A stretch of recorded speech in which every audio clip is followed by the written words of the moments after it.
Assalamualaikum warahmatullahi wabarakatuh. Perkenalkan, nama saya Novita Trisyani Dewi, NIM 2018-12212. Di sini saya akan menjelaskan tentang Good Corporate Governance, Corporate Social Responsibility, dan Income Smoothing. Yang pertama ada Good Corporate Governance. Good Corporate Governance atau GCG merupakan sistem untuk mengatur struktur dan mekanisme dalam perusahaan sehingga mampu mendorong efisiensi dan kinerja perusahaan.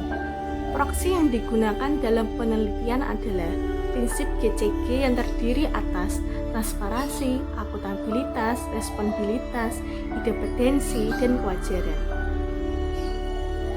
Selanjutnya ada kasus Good Corporate Governance. Suatu kasus yang menjadi sorotan LPD di Kabupaten Bandung adalah kasus dari LPD Desa ada kapal yang mengalami kerugian hingga 10 miliar lebih.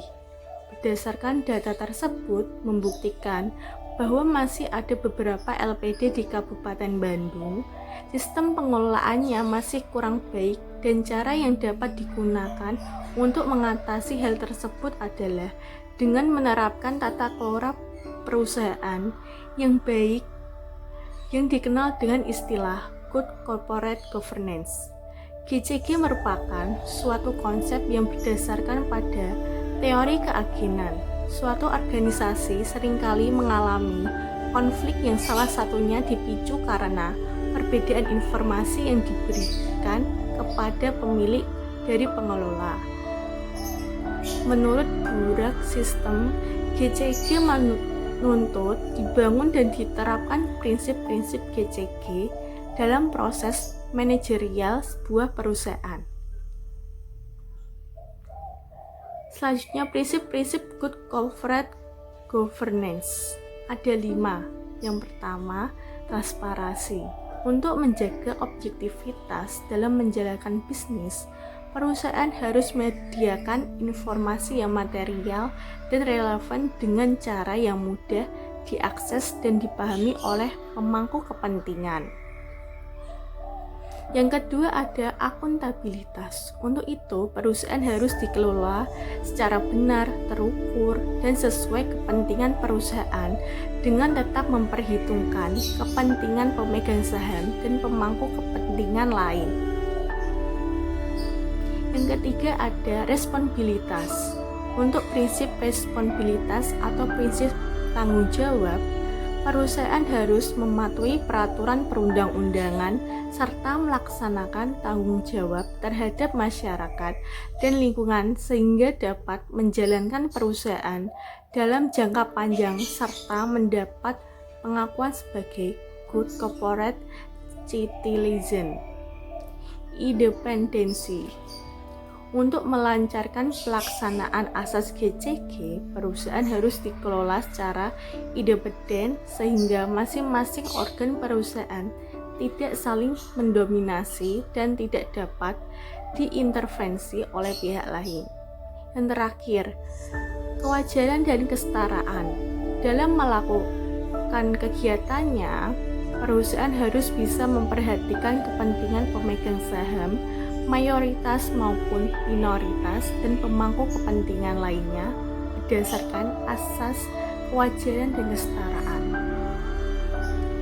Selanjutnya, pengukuran kinerja berdasarkan Good Corporate Governance ada 12, diantaranya 4 perspektif, yaitu pertama perspektif keuangan, kedua perspektif nasabah, ketiga perspektif proses bisnis internal, 4.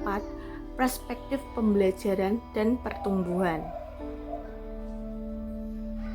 Selanjutnya yang kedua ada Corporate Social Responsibility. Corporate Social Responsibility merupakan bentuk kepedulian perusahaan dalam menjadi legitimasi dan reputasi perusahaan menurut Kusuma Wardani dan Sudana 2017. Perusahaan akan mendapatkan legitimasi dari masyarakat melalui pengakuan CSR yang akan berdampak pada kelangsungan hidup perusahaan itu sendiri.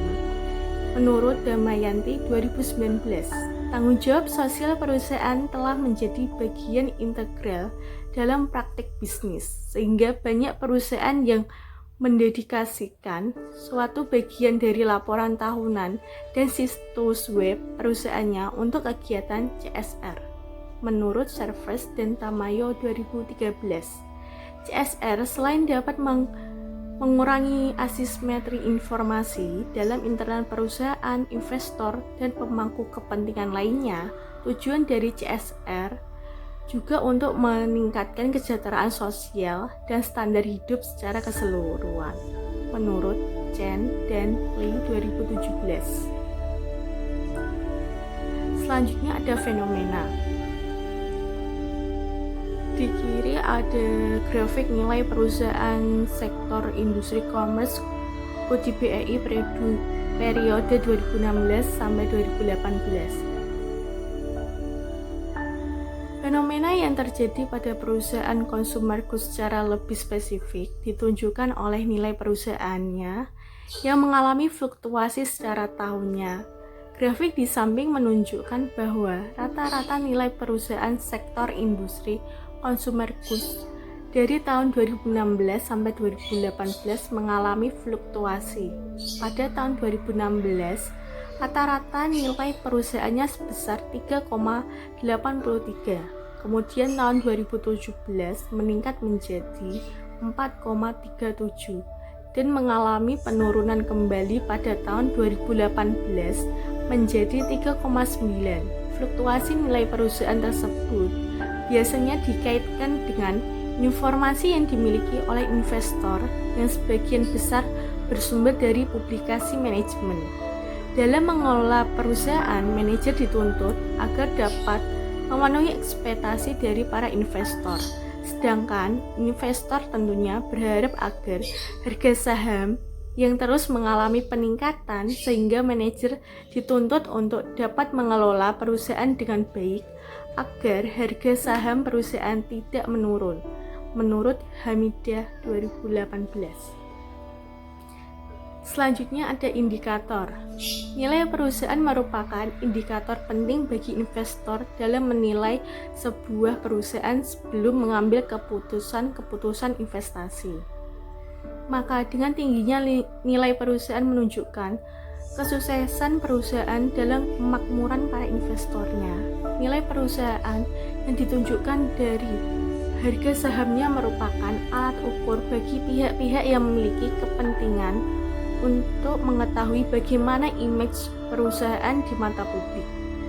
Saat publik menilai harga saham perusahaan lebih tinggi dari harga bukunya, maka hal tersebut merepresentasikan tingginya nilai suatu perusahaan. Salah satu indikator yang bisa digunakan untuk mengukur nilai perusahaan adalah rasio Tobin-Skew. Rasio Tobin-Skew dapat menunjukkan performa manajemen dalam mengelola aset perusahaan. Selanjutnya ada income smoothing atau perataan laba.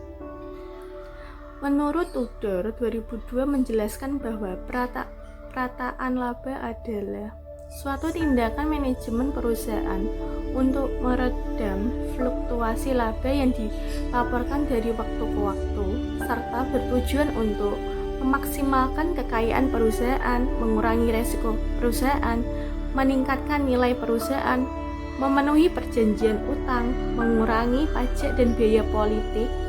Manajemen ingin mendapatkan penilaian yang baik dari investor dan menarik investor untuk berinvestasi. Selanjutnya ada manajemen laba. Manajemen laba terjadi ketika para manajer mengatur pelaporan keuangan dengan mengelola transaksi sehingga mengubah laporan keuangan. Menurut Fischer dan Rosenzweig 1995. Menurut Gantino 2015, salah satu pola dari manajemen laba adalah perataan laba atau income smoothing. Menurut Wang dan Williams 2011 menjelaskan bahwa investor akan lebih tertarik membeli saham perusahaan dengan laba yang stabil dibandingkan perusahaan dengan fluktuasi laba yang tinggi. Praktik perataan laba dapat dilakukan dengan dua cara, yaitu naturalis mode dan intentionally based mode by management, menurut Mustek 2016. Menurut Obeida 2017 menyatakan bahwa perataan laba yang baik terjadi ketika manajemen mampu menciptakan kinerja keuangan yang stabil dengan keputusan bisnis yang dapat diterima. Sedangkan perataan laba yang buruk apabila manajemen mengakui penjualan fiktif sehingga dapat mempengaruhi laba. Selanjutnya ada dua cara praktik perataan laba. Yang pertama, naturalist mode atau perataan secara alami, merupakan perataan laba dalam proses perolehan laba. Manajemen memilih menggunakan metode akuntansi yang lebih representatif atas keadaan perusahaan sebenarnya dengan asumsi bahwa metode sebelumnya sudah tidak relevan lagi untuk digunakan atau sesuai batas-batas standar akuntansi keuangan. Yang kedua ada intentionally based mode by management atau perataan yang disengaja, merupakan perataan laba yang terjadi ketika pihak manajemen memanipulasi waktu percatatan akuntansi seperti memindah beban atau pendapatan dari suatu periode ke periode lainnya. Selanjutnya ada alasan manajemen. Menurut Hijazi 2011 mengemukakan beberapa alasan manajemen perusahaan melakukan praktik perataan laba, yaitu mengurangi jumlah pajak hanya terutang, yaitu dengan menurunkan jumlah laba dan menaikkan biaya yang dikeluarkan perusahaan pada periode berjalan, meningkatkan kepercayaan investor dan kreditur sebab laba yang relatif stabil cenderung memiliki resiko yang lebih rendah dibandingkan dengan laba yang berfluktuasi, menjaga hubungan baik antara manajemen dengan kreditur, investor, dan karyawan, serta dapat memperbaiki citra perusahaan, yaitu dengan menunjukkan bahwa risiko dari investasi pada perusahaan tersebut rendah. Ini dapat tercapai dengan asumsi bahwa indikator utama dalam menilai risiko suatu perusahaan adalah variabilitas laba. Selanjutnya ada fenomena adanya praktik perataan laba ini telah memunculkan kasus dalam pelaporan akuntansi pada perusahaan sektor perbankan di Indonesia. Adapun kasus terkait praktik perataan laba tersebut yaitu kasus PT Bank Bukopin Tbk pada tahun 2018. Total kartu kredit yang dimodifikasi cukup banyak, yaitu lebih dari 100.000 kartu.